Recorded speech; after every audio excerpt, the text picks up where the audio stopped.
Actually એમાં એમનો વાંક નથી, પરંતુ એમને ખ્યાલ નથી કે એકચ્યુઅલી એડમિશનની પ્રોસેસ ક્યારે થાય. કારણ કે દરેકને એક વસ્તુ સાંભળે કે સપ્ટેમ્બર ઇન્ટેક છે અથવા જાન્યુઆરી ઇન્ટેક છે, તો હજી તો વાર છે, હજી તો મારું રિઝલ્ટ પણ નથી આવ્યું.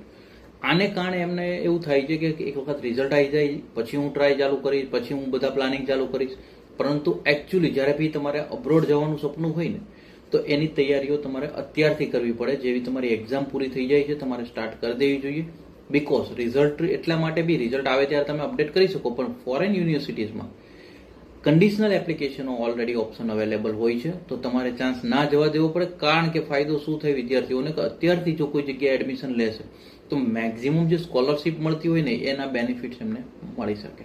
અને આવી રાહ જો કદાચ તમે પણ જોઈ રહ્યા છો તો હું તમને કહું કે એના કરતાં બેટર છે ગાઈડન્સ લેવાનું અત્યારથી શરૂઆત કરો. ઉપર નંબર રિફ્લેક્ટ કરાવી રહ્યો છું, તમારી અપોઇન્ટમેન્ટ બુક કરો અને તમે મળવા આવી શકો છો. Thank you so much. જય હિન્દ, જય ભારત.